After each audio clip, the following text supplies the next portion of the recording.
자, 반갑습니다, 여러분. 이번 시간은 지피지기면 백전백승이란 말을 인용해 보겠습니다.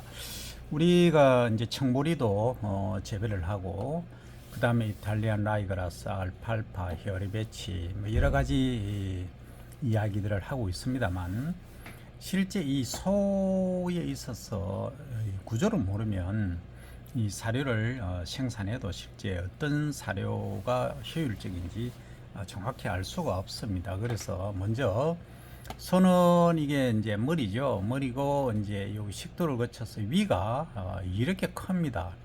이게 드럼통으로 물을 가득 담으면 2드럼까지 담빌 정도의 위가 크죠. 그러면 이 위가 하나만 있는 것이 아니고 두 번째 위가 있습니다. 여기 오른쪽 구조를 보시면 더 정확히 나와 있는데 제1위가 이렇고 2위, 그리고 세 번째 위, 제4위 이렇게 구성이 되어 있고, 그래서 이제 12지장으로 내려가죠. 12지장에서 이렇게 이제 일명 우리가 대장, 소장 이렇게 얘기를 하지 않습니까? 뭐 통상적으로 창자 이렇게 말하는데 장으로 이렇게 내려가게 되죠. 그 다음 결장이라는 것은 맺을 결자입니다. 마지막 여기에서 이제 직장 학문으로 이렇게 배출이 되게 되어 있습니다. 그러면 이제 이쪽은 사실은 더 구체적으로 보면 여기서 사위에서 이렇게 12지장을 거치죠. 그 다음에 이제 여기서 사위를 거쳐서 내려가니까 이제 맹장도 어디 있어야 되는데 여기 있네요. 예, 맹장 있죠. 예. 그 다음에 이제 요 앞쪽까지가 이제 대장이고, 그죠? 대장이고, 그 다음에 이쪽이 이제 소장이 되겠죠. 예, 이렇게 이제 구성이 되어 있습니다. 이 대장이 이쪽입니다. 대장. 그리고 이제 소장. 예, 이렇게 되어 있습니다. 여기 소장이고, 대장이고, 이렇게 되어 있죠.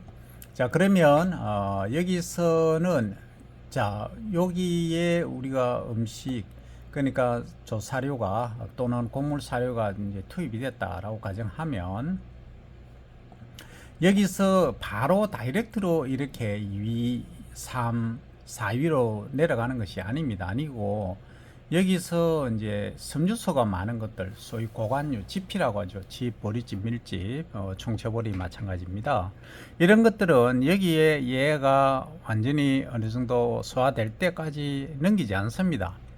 다음 위로 넘어가지 않다는 얘기죠. 그러면 여기에 서 머물고 있다는 거죠. 그러면 우리가 여기서 한번 생각해 봐야 될 문제는 소는 고기를 먹지 않는데도 뭐 1톤 정도까지 나갈 정도로 몸집이 크지 않습니까? 그건 도대체 단백질을 그렇게 먹지도 않는데 어떻게 크느냐 하는 질문을 하실 수 있는데, 사실은 요 1위를 반추위라고 합니다. 대식임질을 한다는 거죠. 그러니까 여기 입으로 여기서 이렇게 꺼잡아 올리가 밤에 보면 꺽꺽 하고 트럼도 하고 했었습니다. 그게 뭐냐 하면 여기서 분해가 덜 된 걸 다시 끄집어 올려서 다시 씹는다는 얘기죠. 그걸 반추라고 하는 거죠. 그러면 여기 1위에 보면 이 장기 안에 이 섬유소를 분해하는 미생물들이 많이 살고 있습니다. 그래서 이 미생물들이 이 섬유소를 먹고 자기는 또 에너지 원료로 쓰고 또 그 정식을 하게 되겠죠. 단백질이 있으면. 그러면 이게 이제 미생물이 일정 기간이 되면 죽지 않습니까? 죽으면 이것이 또 양분으로 이렇게 흡수가 된다는 거죠. 이 자연계의 위치가 그러합니다. 자연계의 위치가 우리 소 이 장에서 관찰을 할 수 있는 거죠. 그래서 이 굳이 단백질을 동물성 단백질이나 일반 식물성 단백질을 많이 먹지 않아도 이렇게 몸집이 커지는 이유가 장내 미생물 때문에 그러하다 하는 겁니다. 그래서 우리가 통상적으로 우리 인간처럼 위장 한 개 이게 아니라는 얘기입니다. 그죠? 위가 이렇게 4개나 달려 있다. 이것이 소다 하는 겁니다.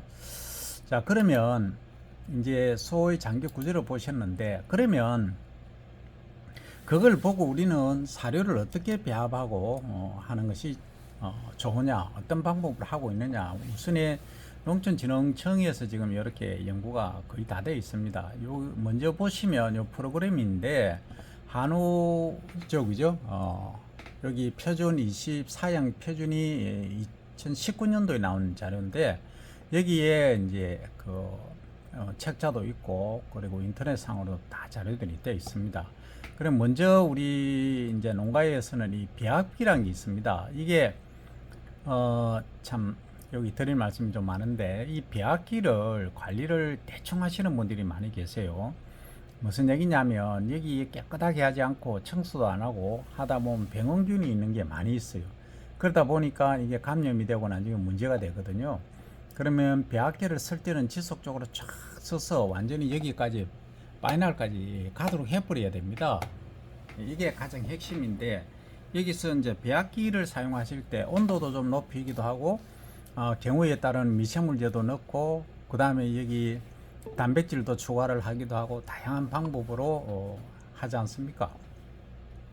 그러면 이게 이제 배합하는 소위 믹스하는 기계죠, 그죠? 그래서 여기에 이제 첨가제를 추가를 하는 경우도 있죠. EM 같은 것도 하고 그 다음에 이제 예비 첨가제를 넣고 배합을 하고 이 첨가제는 뭐 여러 가지가 있습니다. 예를 들어서 이제 그 유박을 넣을 수도 있고 미강을 넣을 수도 있고 다양하게 하실 수가 있죠. 그 다음에 이제 첨가제를 투입하고 나서 사료 원료를 이제 투입을 하게 되는 거죠. 그 다음에 이제 단미 사료라고 하는 것은 약간 단맛이 나는 사탕수수 계열의 바카시라든지 그 다음에 다양하게 이제 그 필요에 따라서 뭐 비타민제도 가능합니다만 주로 비타민제는 여기 사용은 안 합니다만 거의 이제 단맛을 내는 좀 부드러운 것 이런 것들을 이제 배합을 하게 되죠. 그 다음에 여기 보시면 이제 조사료를 이제 절단을 합니다. 여기는 지금 통상적으로 농사료, 곡물사료 중심이라고 보면 여기 이제 이 조사료 고관유죠, 그죠? 집 종류들 이런 애들은 먼저 이제 절단을 해서 투입을 하게 되는 겁니다. 여기 보시면 이제 투입을 해서 요것을 이제 TMR 배합이라고 하죠. 그래서 완전히 이제 믹스를 하게 되는 거죠. 해서 이제 요게 완성체가 됩니다. 그러면 여기에는 이제 조사료를 절단 투입해서 만드는 것을 여기 완성본이 나오고 이 위에서는 이 단미 사료까지 이제 넣어서 이제 배합이 완료가 되는 겁니다. 그러면 이 비율을 어떻게 할 거냐 하는 것은 다음에 또 설명을 드리겠습니다. 자, 여기 보시면 한우 성장 단계별 섬유질 배합 사료인데 자, 여기 보시면 소에 있어서 생후 4개월에서 11개월 이내 요걸 이제 일명 육성기라고 합니다. 이 조사료 비율이 45% 정도 넣어주면 좋고 그러면 곡물 사료는 55%라는 얘기죠. 그 다음에 이제 14개월에서 22개월 된 거 이제 무게로 치면 320에서 550kg 정도니까 한 450kg 플러스 마이너스 거의 뭐 100kg 정도에 해당되죠. 요것은 이제 비육정기라고 합니다. 요것은 조사료 비율을 25%로 한다. 그러면 이제 곡물 사료는 75% 하면 되겠죠. 그 다음에 이제 비육중기가 되겠습니다. 이것은 19개월에서 2년 되었을 때, 24개월 되었을 때, 이것은 그 600kg 내외가 되는 때입니다. 이때는 조사료 비율을 더 줄이죠. 15%하고 곡물 사료는 85%를 하게 되겠습니다. 그 다음에 이제 비육 후기 출하 직전이 되겠죠. 이것이 이제 조사료가 9% 그리고 이제 곡물 사료가 91%, 90% 이상이 되겠습니다. 이렇게 이제 주로 옥수수를 많이 투입하는 이유는 옥수수가 싸기도 하고 앞에서 우리가 공부를 했듯이 이게 사실은 담백가도 높습니다. 그래서 옥수수를 많이 활용을 하는데 가장 경제적이라고 말씀드릴 수 있죠. 그래서 이렇게 이제 해서 소먹이로 이렇게 주곤합니다. 자, 그러면 실제 우리가 이렇게 뭐 여러 가지 사료 배합하는 방법 원료를 말씀드렸지만 실제 어떤 것들이 있는지 살펴보시면 맥주 만들고 나면 찌꺼기 맥주박, 그 다음에 이제 비지는 두부 만들고 나면 찌꺼기죠, 콩을 가지고. 그 다음에 이제 미강은 현미에서 백미로 만들 때 쌀, 그죠? 요것은 이제 단백질도 많고 C눈도 많이 있죠. 그 C눈을 활용해서 다양한 것을 또 할 수도 있는데 일단은 이렇게 미강이 저는 영양적으로 보면 여기서 미강이 제일 그 양분이 함량이 높다 이렇게 말씀드릴 수 있습니다. 그 다음에 이제 깻목 요 기름짜고 참깨 뭐 들깨 뭐 다양하게 있지 않습니까? 이런 것들 기름짜고 남은 찌꺼기 깻목. 그 다음에 요 막걸리 만들고 남은 찌꺼기 있지 않습니까? 요건 막걸리 박이라고 합니다. 맥주 만들 때 요래 남은 것처럼. 그 다음에 이제 이 버섯 재배하고 나서 남은 배지입니다. 요것은 부산물인데 요것은 이제 여러 종류가 있죠. 먼저 이제 우리가 나무에서 버섯을 재배하면 예를 들어서 표고버섯이라든지 느타리버섯 같은 경우에 그런 경우는 많이 이제 소위 시간이 소요가 되죠. 나무 자체가 분해되는데 근데 요즘 어떤 게 나오냐 하면 통에다가 담아서 이제 그 병 버섯이 있고 그 다음에 또 요렇게 넓적하게 해서 배지로 만들어서 하는 경우가 있습니다. 다단식으로 다 할 수 있죠. 그래서 이런 경우에 버섯 부산물을 활용하는 경우가 되겠습니다.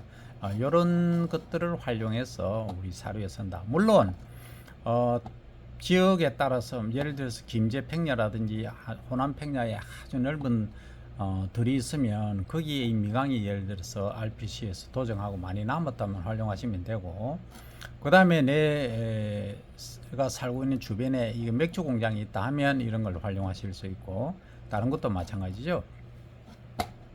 자 그러면 이 섬유질을 우리가 배합 사료로 만들 때 이게 그냥 하는 것이 아니고 아까 말씀드린 대로 한우 사양 그 표유지운이라는 게 있습니다. 여기에 프로그램 안에 들어가시 가지고 여기는 2019년 프로그램이 개발되어 있습니다. 여기에서 이제 직접 어떻게 하라 이렇게 얼마를 투입하고 이런 거 프로그램들이 있기 때문에 여기에 따라서 움직이시면 됩니다.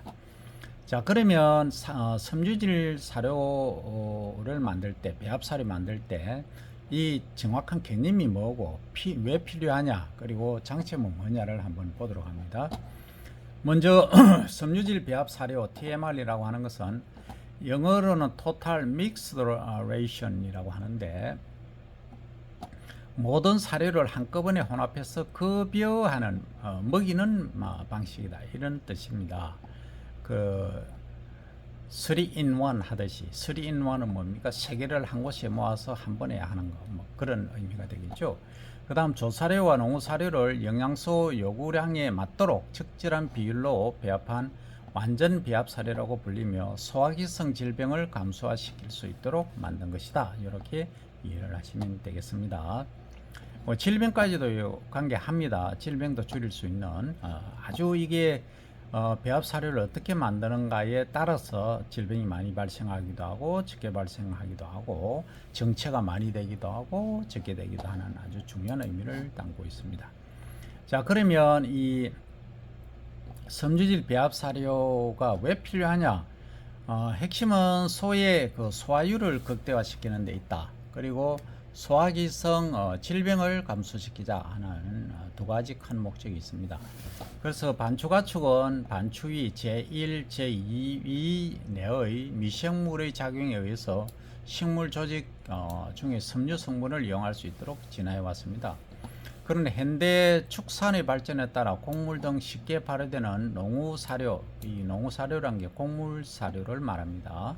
이 한자식이 돼서 이걸 농우라는 말을 안 씁니다. 안 쓰고 그냥 곡물 사료 이렇게 얘기를 하시고 그 다음에 이제 섬유 작물 같은 경우 고관유 집 같은 거 있죠. 이것을 조사료 이렇게 말하고 있습니다만 이 농우 사료 그러니까 곡물 사료를 많이 급여하는 사양 시스템이 도입되면서 대사장이라든지 생산성 저하로 이어지는 경우가 증가합니다. 이런 문제가 종종 발견되고 있습니다. 발생되고 있죠.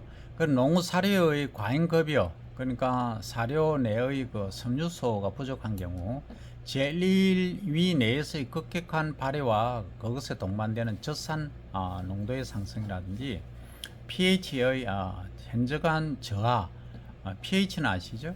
pH는 수소의 농도 역수의 대수다 뭐 이렇게 얘기를 합니다만 등을 일으키고 가축의 사료 섭취 저하 및 이 가축이 사료를 잘 안 먹는 경우, 그리고 또 설사하는 경우, 그 다음 제1위험과 제1위 점막 상피가 탈락되는 경우, 상피가 떨어져 나간다 이 말이죠. 이런 것들이 확인되었다. pH가 현저히 낮아지면 이런 문제가 당연히 발생하죠.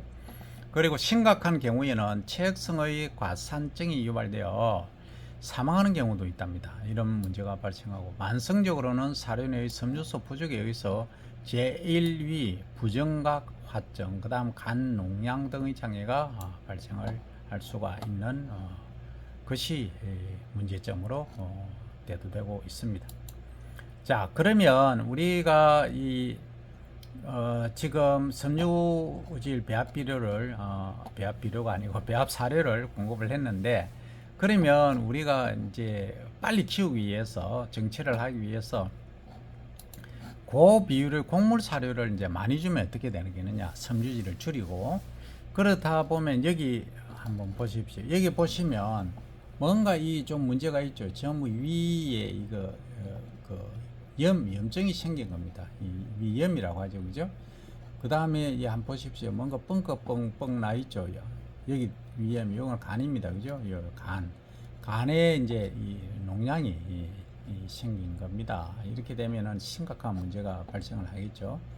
자, 그러면 실제 한우하고 미생물의 관계는 어떤 관계에 있고, 곡물 사료 급이 이후에 pH는 어떻게 변화되는가? pH는 이제 수소의 농도의 역수의 대수 이렇게 말을 하지만, pH 기본 개념은 이게 이제 그 pH가 낮으면 낮을수록 소위 위라든지 이런 걸 빵꾸를 낸다 이렇게 이해를 하시면 됩니다. 코카콜라 무슨 사이다, 이 탄산수 같은 거 있지 않습니까? 이런 것들이 pH가 2까지 내려가는 것들이 많이 있어요. 그러면은 이를 예를 들어서 뽑았다. 어린애 이를 뽑아서 이 콜라라든지 이런 데 넣어 놓으면 몇 시간 지나면 이가 다 녹아 버립니다. 그 정도는 무섭다는 얘기죠.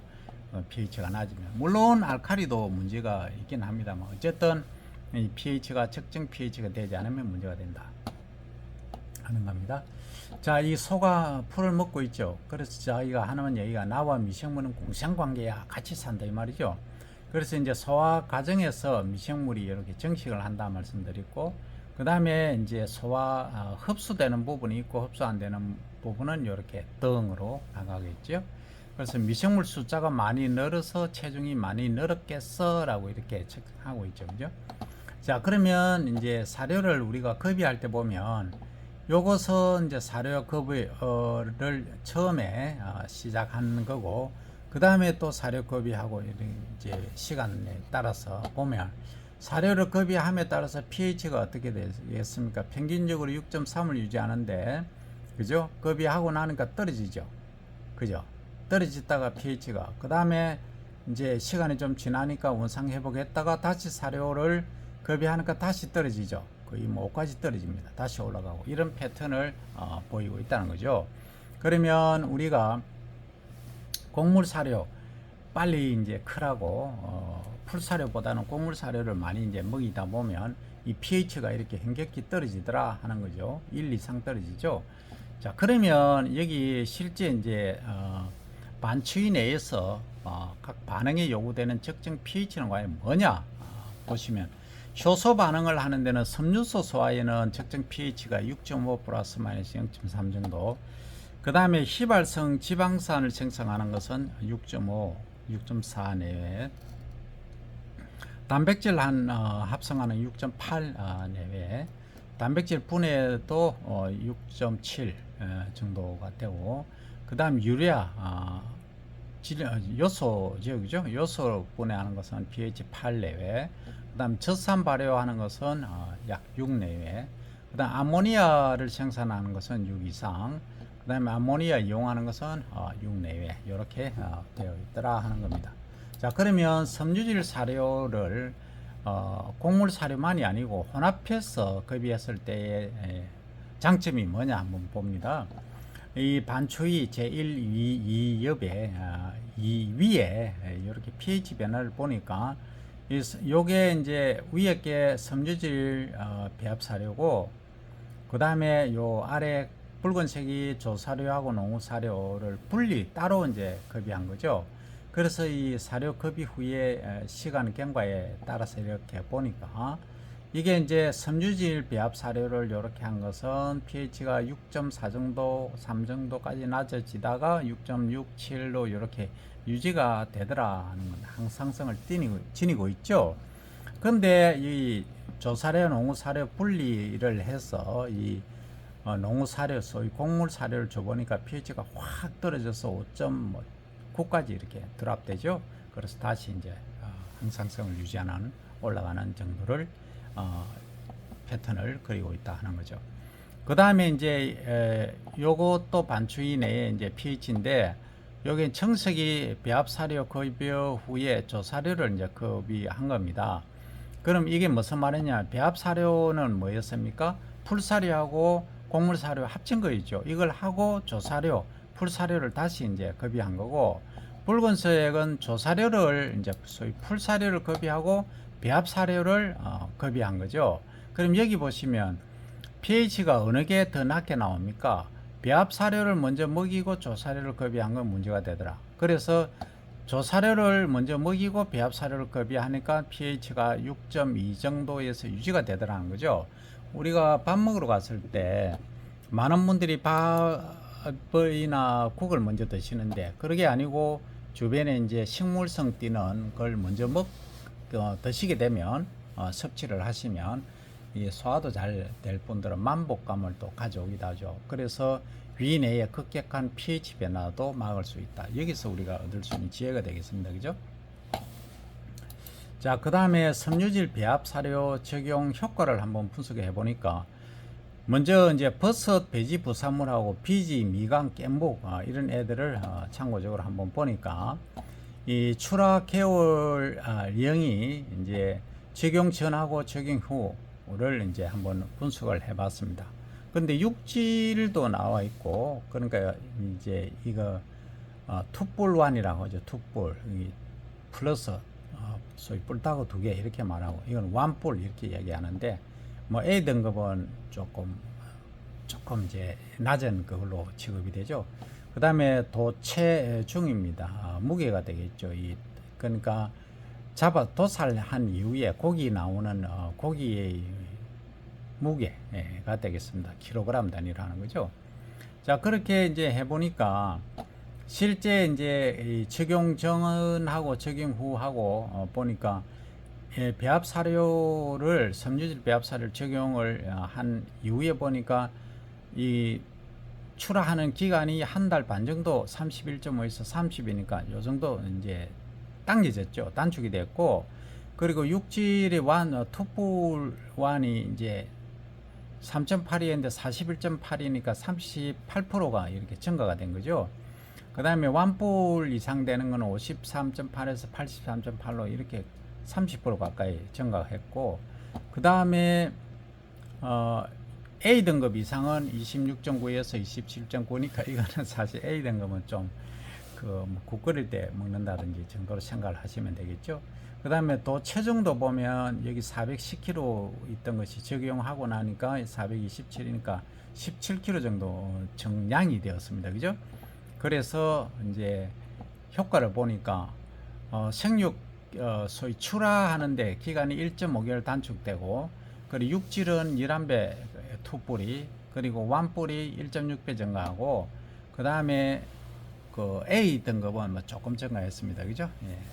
그 다음에 또 체중은 4.1% 증가를 했고 실제 우리가 그 두당 이 단가를 한번 계산을 해봤습니다. 보니까 이 섬유질 배합 사료를 적용하기 전에는 이게 이제 단위가 1,000원이지 않습니까? 그럼 620만원, 630만원 정도 드는 것이 적용하고 나니까 조수입입니다. 726만원 정도 되지 않습니까? 그러면 한 100만원 정도 소득을 받았다는 거죠. 그럼 효과가 16% 이제 증가가 한 거죠. 조수입이. 그 다음에 이제 경영비를 실제 따져봐야 되는데, 이건 사료비가 되겠죠. 적용 전에는 520만원 정도, 그리고 적용 후에는 480만원. 보니까 사료비가 12%나 절감이 되더라는 얘기죠. 그래서 실제 소득을 보니까 적용하기 전에는 100만 원 정도, 적용하니까 240만 원 정도 되어서 약 2.4배의 그 소득이 실소득이 증가했다. 이렇게 데이터가 나왔습니다. 한두 달 그렇습니다. 그래서 뭐 이렇게 간단히 이제 설명하면 어떤 분들은 소 한 마리에 한우가 뭐 1,000만 원 하고 800만 원 하는데 실제 이만큼 비용이 듭니다. 들기 때문에 이 대단위로 한다든지 우리가 사료를 작업하지 않으면 상당히 좀 문제가 발생할 수 있다 이런 겁니다. 자, 그러면 우리가 무작정 섬유질 사료를 그냥 주면 좋느냐, 그게 아니더라는 거죠. 먼저 섬유질 배합 사료를 제조할 때 주의사항이 있습니다. 먼저 자가 제조 섬유질 배합 사료 체계로 전환 시 고려해야 될 것은, 아직 많은 농가에서는 농식품 부산물의 영양소 함량이나 한우의 성장 단계별 영양소 요구량에 대한 고려가 없이 부산물 사료를 그냥 섞어서 대략적으로 그냥 사료비 절감보다는 질병 발생 등 피해를 보는 사례가 많이 나타나고 있다는 거죠. 그래서 이것을 영양적으로 제대로 분석할 필요가 있다. 두 번째, 섬유질 배합 사료 급여 체계로 바꿀 때는 한우의 사용 관리라든지 섬유질 배합 사료에 대한 충분한 이해와 지식이 있어야 되겠고, 자가 사료 제조를 위해서는 사료 배합비를 작성할 수 있어야 하기 때문에 농촌진흥청이라든지 시군농기술센터 등을 통한 기술 지원을 받을 수 있을지를 검토해야 되고, 품질이 좋으면 가격은 저렴한 원료 사료의 확보 방안을 세워놓아야 된다. 그 다음에 사료 배합비를 작성한 후 경제적으로 유리할지 충분히 검토를 한 후 결정을 하시기 바랍니다.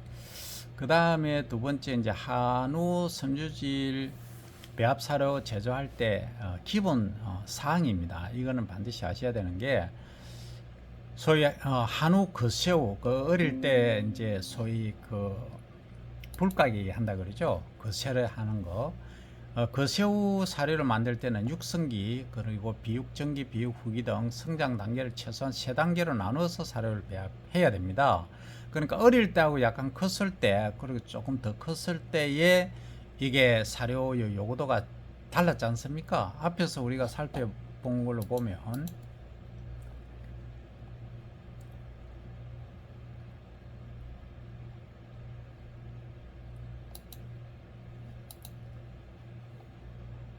어디가 버렸나?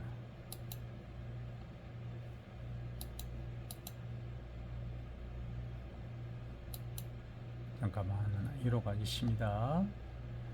어디로 가버리노?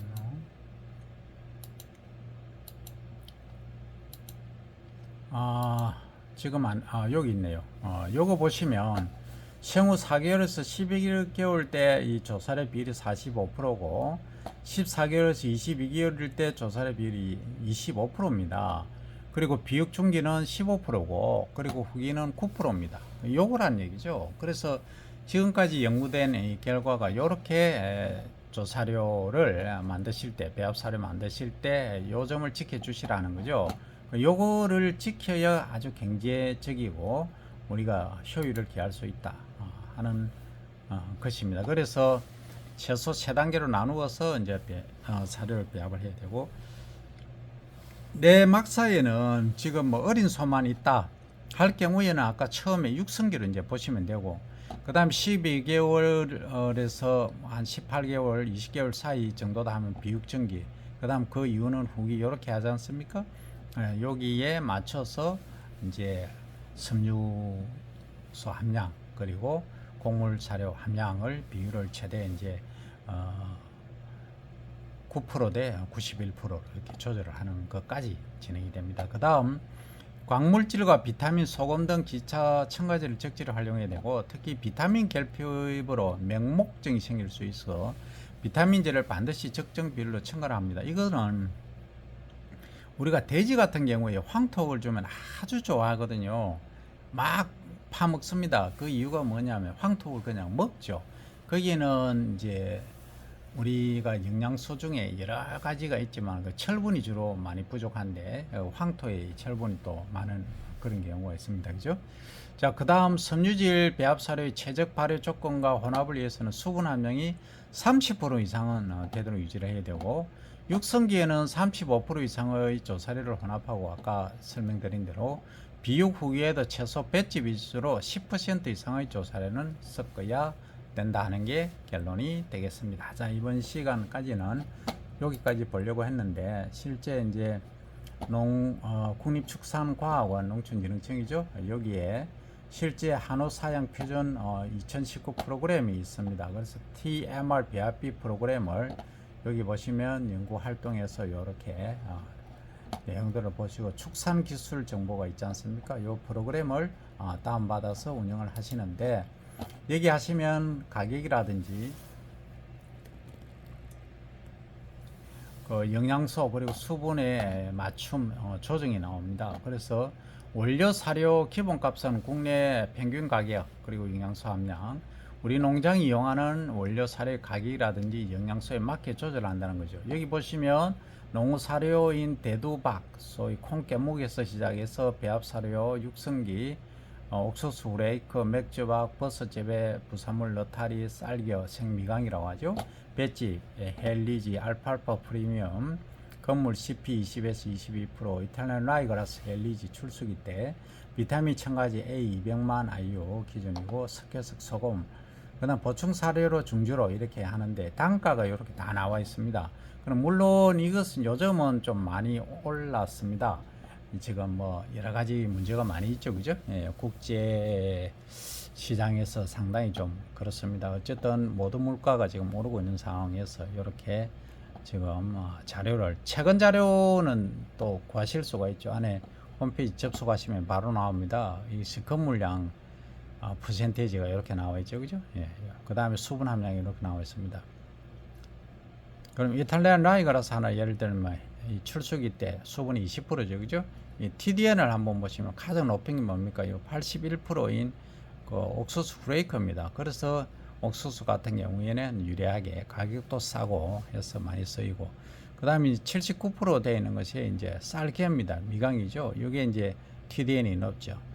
단백질 함량은 가장 많은 게 아무래도 대두박이 되겠죠. 콩깨묵이 45%나 되고, 그 다음에 이제 그 배합 사료 육성기 때 16% 들어가는 거고, 그 다음에 요거 이탈리안 라이그라서가 19% 정도로 거의 배합 사료 육성기하고 거의 비슷합니다. 그죠? 그 다음에 쌀기는 한 14% 정도가 들어있죠. 자, 그 다음에 칼슘 가장 많은 게 여기 보시면 37% 되는 건 비타민 첨가제가 많이 들어있고, 그 다음 석회석에 이렇게 37.6% 공이 들어있습니다. 소금은 14% 정도. 그 다음에 이제 뼈에 관계된 게 인이죠. 인의 함량은 가장 높은 게 얘입니다. 그죠? 쌀겨, 미강에서 가장 높고, 조지방 함량도 이렇게 7% 정도로 높습니다. 그죠? 자, 이렇게 해서 이 성분 함량들이 다 나와 있습니다. 그래서 이 기존 원료를 사용하는 경우 신규 원료를 추가할 경우에 이런 성분들이 이제 추가되기 때문에 여기에 맞춰서 이제 조절을 하시면 되겠습니다. 자, 여기까지는 일명 이제 풀사료를 중심으로 섬유질 배합 사료 제조에 관한 설명을 드려봤습니다.